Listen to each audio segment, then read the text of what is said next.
Pour moi, l'art, dans le fond, ça représente un moyen genre d'exprimer nos émotions, de s'évader aussi. Puis, pour moi, ça peut être autant représenté par l'art à l'écran, donc le cinéma. Ça peut être aussi par des courts-métrages, par des expositions de toiles, par des artistes. Ouais, c'est une manière genre d'être nous-mêmes, de représenter notre personnalité. Dans le fond, ma relation avec l'art, c'est beaucoup par rapport au cinéma. Je suis une grande fan de cinéma. J'adore regarder des films, des séries, que ce soit avec ma famille, mes amis ou juste par moi-même.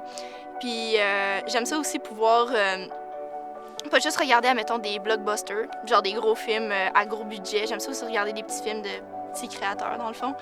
Il y a aussi les expos d'art. Je suis pas allée souvent à des expos d'art, mais aller dans des musées, juste aller voir des expositions, c'est vraiment le fun. C'est très enrichissant aussi.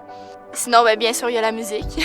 La musique, sérieux, je pourrais pas m'en passer dans une journée. Là. Il faut vraiment que j'aille au moins mes écouteurs puis que j'en écoute, que ce soit quand je vais faire mes courses pour les cours d'éduc ou quand je fais mes devoirs. Là. Ce que l'art m'a appris, dans le fond, en fait, je ne saurais pas par où commencer, mais disons, mettons, prenons l'exemple des musées avec des expositions. Je suis souvent allée au primaire, au secondaire, voir des musées, puis voir des expositions d'art.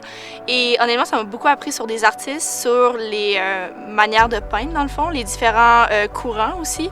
Puis sinon, je dirais par rapport au cinéma, c'est juste de souvent découvrir une nouvelle culture, ou aussi, vu que là, j'étudie en cinéma, c'est aussi découvrir des manière de faire, dans le fond.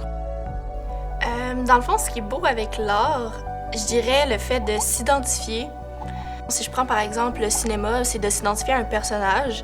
Et je trouve que ça permet vraiment de faire ressortir notre personnalité, de pouvoir mieux s'identifier et juste de pouvoir exprimer nos émotions, dans le fond, exprimer notre personnalité. Admettons, je prends l'exemple qu'il y avait pas mal eu le problème dans le cinéma qu'il n'y avait pas assez de diversité. Puis honnêtement, ça en prendrait vraiment parce que, tu sais, une petite fille, admettons, d'origine hispanique, va voir un film, puis que tous les personnages principaux, c'est des Blancs, elle va moins être attachée au film, ça va moins lui donner un impact, ça va moins, genre, comment on peut dire, un peu la construire ou avoir une idée d'un peu la société. Une œuvre qui m'a beaucoup inspirée, c'était un film. C'est La Chute de Sparte. Puis je m'étais tellement identifiée au personnage que je sais pas pourquoi ça m'a tellement comme attirée, puis ça m'a vraiment pogné par les tripes, si on peut dire. Tout ça pour dire que c'est même au Québec, on trouve vraiment des bonnes œuvres, puis ça n'a pas besoin vraiment que ça soit tout le temps genre américain, gros blockbuster, genre avec full d'effets spéciaux, là. Tu sais, c'est juste un petit film bien classique, bien normal, puis c'était vraiment intéressant, fait que je vous le conseille. Dans le fond, qu'est-ce que l'art m'a apporté? Je dirais surtout du dialogue. Disons que ça m'a beaucoup ouvert l'esprit. Aussi avoir un esprit critique, dans le fond.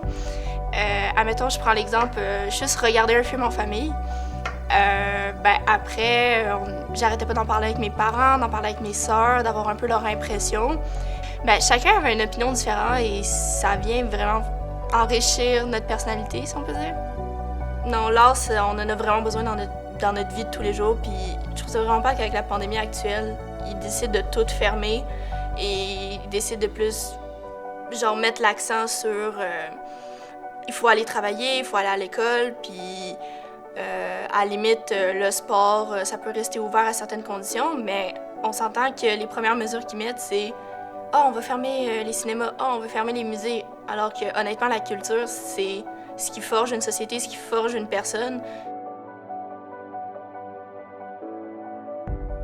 Je trouve que l'art, ça apporte beaucoup à la société parce que, tu sais, ça part d'un individu qui crée, admettons, une toile, qui exprime ses émotions, ses sentiments, qui veut exprimer soit un événement. Admettons, je prends l'artiste Bansky, je pense que ça se dit de même, qui lui fait beaucoup d'œuvres par rapport à des événements qui sont passés dans les médias.